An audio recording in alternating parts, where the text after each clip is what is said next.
For over 2 decades, the Griffin family has been a constant on our screens. From a clumsy father, Peter Griffin, to his wife Lois, a stay-at-home mother, and of course their 2 kids, Chris, their awkward, unintelligent son, and Meg, the teenage daughter who is constantly ignored by the family, as well as the diabolical evil genius Stewie, and lastly, their witty, martini-swilling, sarcastic, English-speaking pet dog, Brian. Quahog has been a home to this family ever since the show launched in 1999. However, they don't always stay there. Over the years, they have stepped out of their own shows and crashed other parties. Sometimes it's a blink and a miss, sometimes it's a full-blown crossover, and today we are taking a look at all the shows that Family Guy is hiding in. Starting off with, by the way, the most obvious one, The Cleveland Show. Cleveland Brown left Quahog for his own spin-off, and you just can't spin a whole new story out of Family Guy and expect the rest of Quahog to never visit. In fact, the pilot episode starts with Peter, Joe, Quagmire, and Cleveland sitting at a table at the Drunken Clam. It's where Cleveland tells the guys about him losing his house to Loretta as a part of their divorce settlement. So with nothing to hold him back in Quahog, Cleveland decides to leave the town and head to California to pursue his dreams of being a baseball scout.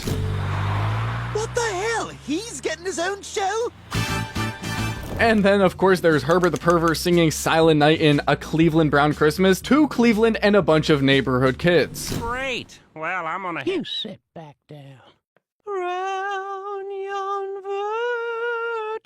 In the episode Our Gang, where Cleveland takes in a bunch of delinquent teens under his wings, Chris Griffin crashes through the ceiling. It's a callback to the same exact thing happening in the Family Guy episode called Brian Goes Back to College, where Peter, Quagmire, Cleveland, and Joe had dressed up as A-Team for a local costume contest. Peter had fired an automatic gun, shot a massive hole in the ceiling, which ended up with his son Chris falling through it. Hi, Dad. Go to your room. Okay.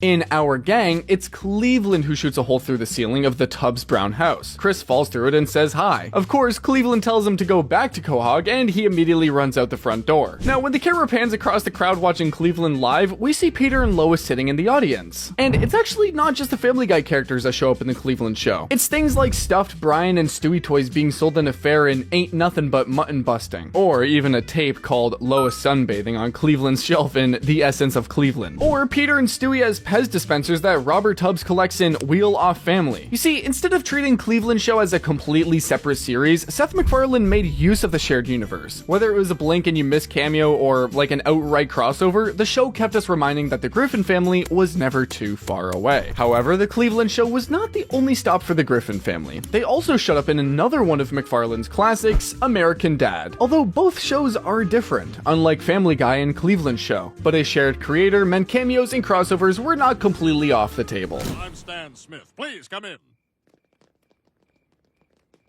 Now, some of these appearances were quick visual gags. Like in Return of the Blank, Claus heads out to school wearing a Family Guy t-shirt, a Brian Griffin cap, and even has a matching Family Guy lunchbox. Or in A Song of Knives and Fire, where one of the houses Francine sets on fire is designed like the Griffins' residence. Also, in the episode The People vs. Martin Sugar, Stan is naming his top 10 favorite fictional dogs and puts Brian's name at the top of the list. Brian suddenly appears on the steps with a martini in his hand and claims that he doesn't know who Stan is. This leads to Stan losing his temper and yelling at him for acting like Stan doesn't exist. Do I know you?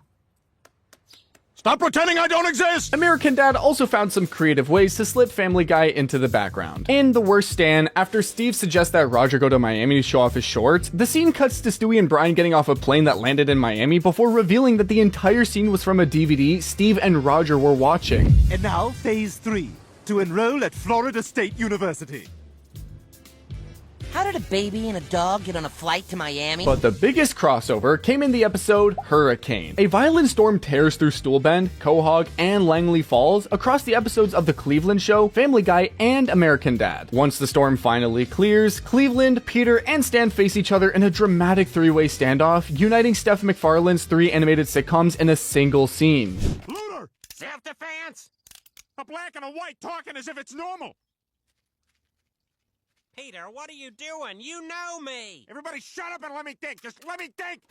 Stan, have you... Now, Cleveland Show and American Dad both were filled with friendly nods, but the next show had a far more complicated relationship with Family Guy. Premiering in 1989, The Simpsons follows the everyday lives of the Simpson family in the town of Springfield. Over the decades, it has become one of television's longest-running shows and laid the foundation for countless adult animated comedies that followed, including, according to many critics, Family Guy. Fans have talked about the similarities between Family Guy and The Simpsons, comparing Peter Griffin to Homer Simpson, and writers were busy trading jabs. This also meant sneaking Family Guy into the series for a quick diss. In the episode Missionary Impossible, while Betty White tells the viewers to help her keep the crude, lowbrow programming on the air, a television beside her displays the Family Guy logo. In Treehouse of Horror the 13th, during Homer's cloning experiment, one of his many defective clones turns out to be Peter Griffin. Now, although it was a not so subtle nod to the long-running criticism that Peter was simply a knockoff of Homer, cameo is a cameo.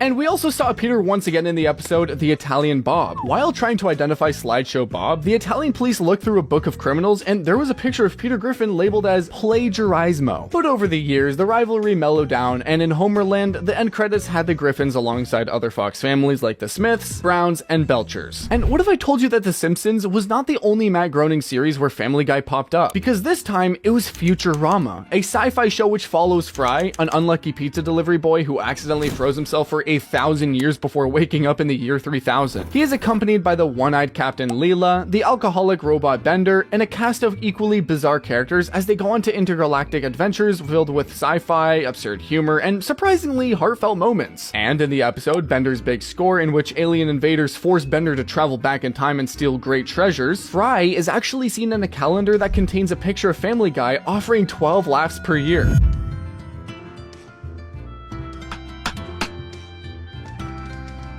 In the episode Game of Tones, Fry dreams of his dog Seymour from the 20th century. He was very loyal and waited outside a pizza shop for 12 years, hoping Fry would return. Seymour actually talks to Fry in his dream in Brian Griffin's voice. Philip, have you lost weight? Now, if there's one show where you could find everything under the sun, it's gotta be South Park. So it was only natural that we saw the Griffin family over there too. But unlike the rest of the shows, it was not a friendly visit or a sneaky slip-in. It was an all-out war. Trey Parker and Matt Stone never kept their hate for Family Guy a secret. So when they came for the show, they came with guns blazing and a tank full of ball-playing manatees. South Park follows 4 elementary school boys, Stan, Kyle, Carmen, and Kenny, as they navigate life in the bizarre mountain town of South Park, Colorado. And in the 2-part epic Cartoon Wars, news breaks out that an upcoming Family Guy episode will feature an image of the Muslim prophet. The entire town is scared of the extremists and barricades themselves in the community center. I packed you some cheesy poofs and happy tards. Don't worry, Miss Carmen, we'll take good care of them.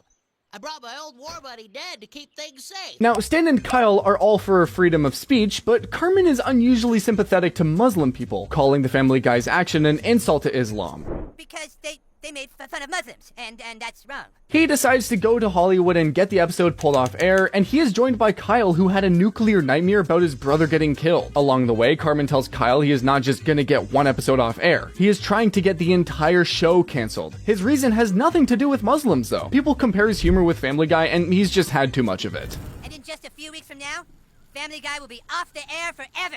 But that's actually not all. In the second part, Carmen finds out that Family Guy is written by a group of manatees. They live in a tank filled with idea balls, and at times they select 5 idea balls and push them through a vent. The selected 5 are then made into a joke. It was honestly a jab at the cutaway gags that Family Guy is filled with. It all makes sense now. They really are brilliant creatures. You see, the right side of the tank is filled with idea balls. Then, in the episode Canada on Strike, the boys are flipping through TV channels, bored of course, when Family Guy comes on for just a few seconds. But Carmen immediately jumps out of his seat and yells, We are not resorting to that. Oh, wait. Now, before you watch further into the video, I gotta say, I'm trying to get to 100K before the end of 2026, or before 2027, so if you want to subscribe to get me there, that would be much appreciated. Thank you, enjoy the rest of the video. Now, after taking so much heat from South Park, it was honestly a relief to spot Family Guy in a much friendlier show, all thanks to a familiar voice. Robot Chicken is a stop-motion sketch comedy series co-created by Seth Green, the very same actor who voices Chris Griffin on Family Guy. In Suck It, Peter appears as an Adult Swim judge in a parody of General Zod's trial from Superman, only to abruptly cancel Robot Chicken altogether.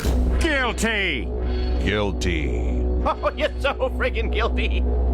After Robot Chicken is cancelled, the creators desperately seek out Seth MacFarlane for work in the episode Help Me. MacFarlane points out that Seth Green is already making hundreds of thousands of dollars voicing Chris Griffin on Family Guy. Now, yes, they're only brief cameos, but considering Seth Green has been part of both series since Robot Chicken premiered in 2005, it's kind of fitting that these two shows have these random, hiding in plain sight moments. Yeah, but didn't Robot Chicken already do this 3 months ago? Well, I wouldn't worry about it, Chris. I don't think people are even aware of that show's existence. But the next Family Guy cameo felt like a nod to those cartoon shows where adult upper bodies are hidden. You see, Drawn Together is Comedy Central's first animated reality show. Actually, I think it's technically an animated sitcom set on a fictional reality show, but come on, who cares? There are 8 cartoon characters all drawn together and living in a house like the real world. Coming to the characters, they're all parodies of famous animated characters. There's Captain Hero, a perverted version of Superman, Foxy Love, a mystery-solving musician based on Valerie Brown from Josie and the Pussycats, Ling Ling, the homicidal Pikachu. There's a hyper-religious parody of Ariel named Princess Clara. Then there's Spanky Ham, who, as the name suggests, is a sex-obsessed version of Flash. And with a few more, including Woolder Sockbat, who is an attention-starved weirdo version of SpongeBob SquarePants. Okay, now that we've got that covered, in the episode The Lemon AIDS Walk, Woolder loses his job at the lemonade stand because he stole a candy. He ends up on the street with an empty lemonade cup in his hand, wondering about the sad state of his life when 2 familiar-looking figures pass by. They're never identified by name or fully shown, but it's clear as day that they're Peter and Lois. Peter drops a few coins in Woolder's cup before Lois comments that he'll probably spend the money on lemonade. Why'd you give him money? You know he's just gonna spend it on lemonade. And look, I know it's a teeny tiny appearance when you compare it to others, but having Alex Borstein, the real voice of Lois Griffin, makes the joke feel like more than just another visual parody. Now, the next show where Family Guy made a cameo was honestly kind of bizarre because it was in a dream sequence of a pigeon. Animals is an adult comedy that aired on HBO, and it told the stories of New York City's animals, from lovelorn rats, gender-questioning pigeons, to aging bedbugs or dogs dealing with existential crisis. It was known for its offbeat sense of humor and improvised dialogues that gave everyday animals a spotlight instead of the people around them. In the season 2 episode 2 called Pigeons, we spotted Lois in a daydream of, well, you guessed it, a freaking pigeon. Jacob, who is a young pigeon, imagines himself on a fairy tale adventure where he rescues a princess, and that princess turns out to be Lois Griffin. Just as the two of them are about to kiss, Jacob snaps back to reality, leaving Lois standing alone and confused. Breaking the fourth wall, she wonders why she's there in the first place before telling that nobody had even asked her to take her shirt off. Where the fuck am I? This is his imagination? Should I take my shirt off? He really didn't use me to the fullest potential here. Once again, she was voiced by Bornstein herself, making this cameo just feel legit. Now, there's also a quick cameo of Peter Griffin in Border Town, a show created by Family Guy writer Mark Henteman. It has 2 main characters named Bud Buchwald, a border agent, and Ernesto Gonzalez, an immigrant happy to be in America, living next door to Bud. In the episode American Doll, Peter arrives at the Buchwald house but immediately notices that he is at the wrong house and drives off. Yep, wrong show.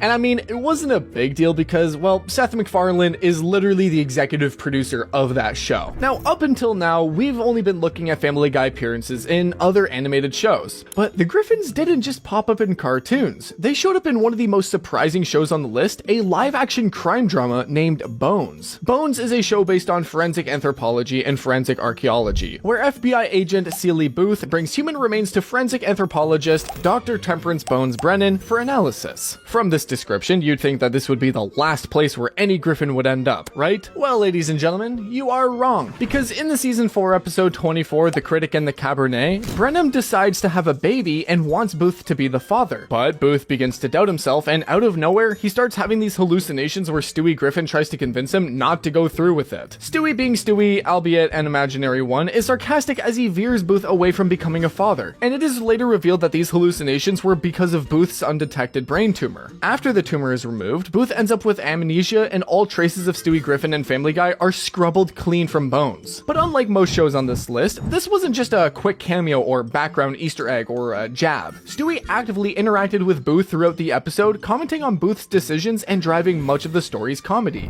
You're going to abandon your child?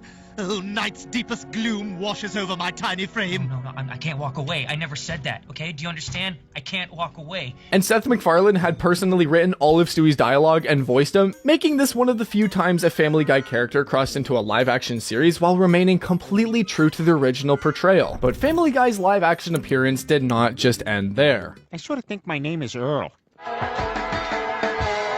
What was that? I don't know. Apparently I made some sort of reference. My Name is Earl is a comedy series that follows Earl Hickey, a small-time criminal whose life takes a turn after he wins the lottery, but he is hit by a car and loses a ticket. As he recovers in the hospital, he watches an episode of Carson Daly where Carson is talking about the concept of karma. Earl then decides to spend the rest of his life trying to make up for every bad thing he has ever done. Karma. There it was. The secret of life coming straight from Carson Daly's lips to my morphine-laced ears. But in the DVD version called Bad Karma, there's an alternate ending. Instead of Carson Daly, Earl ends up watching Family Guy. And it's a scene where Stewie and Brian decide to offer their own take on karma, and it's exactly the opposite of what Earl needs to hear. If someone dares to hurt you, you hunt them down and beat them like a dog. You see, instead of encouraging to right his wrongs, Stewie's advice is to get revenge on everyone who has wronged him instead. And there it was. The secret of life coming straight from Stewie Griffin's lips to my morphine-laced ears. It's honestly a humorous alternate ending. Let's just say Earl's life would have been way different if he had his moral awakening inspired by the sarcastic and cynical Stewie instead of Carson's philosophy of karma. And finally, ladies and gentlemen, we have the most unexpected Family Guy cameos. Not in another cartoon or scripted TV series, but on a popular late-night talk show. Okay, so there is almost nobody in this world who has never heard of Jimmy Kimmel Live. It's ABC's long-running late-night talk show hosted by Jimmy Kimmel, where celebs often stop by for promotions, interviews, comedy sketches, and surprise appearances. So when we spotted Peter and Stewie Griffin sitting amongst the viewers, it was surprising. Surprising not in a "what are they doing here" way, but more like "why are they not sitting on stage" kind of way. After all, they were on the show to celebrate Family Guy's 300th episode. Jimmy introduced them as the stars of the Family Guy, but Stewie corrects him that it's Family Guy, not the Family Guy. The Family Guy. Yeah, it's just Family Guy, but yes. We're about to celebrate our 300th episode on another network. And this immediately leads to the sort of self-aware banter we expect from both Griffins and Kimmel. Jimmy is quick to compare Family Guy with The Simpsons and jokes about Seth MacFarlane's only hosting stint at the Oscars. You're almost halfway to The Simpsons now, right? How many episodes do The Simpsons have? Like 40,000? I mean, there is a running gag of Jimmy's initials being JK. Yeah, we love Jimmy Kimmel. Hey, your initials are JK. I love you, JK. You're my favorite late-night talk show host, JK. I never miss an episode. JK. I get it. Anyway, Peter reminds everyone that the episode is about a dog and a baby, and the segment ends with Jimmy calling the show The Family Guy. It's something with a dog and a baby, I don't know. Oh, the dog. It's going to be something with the dog and the baby, everybody. Congratulations. It's Peter Griffin and Stewie Griffin from The Family Guy. Now, when we talk about shows that Family Guy is hiding in, you probably wouldn't even think of this. But watching two animated characters casually chatting with a real talk show host makes for a fitting final entry on this list, let's be honest. Now, if I did miss a Family Guy appearance, please let me know in the comments. Maybe we'll do a sequel. Who knows? But with that being said, guys, be sure to subscribe, and remember, learn the lore.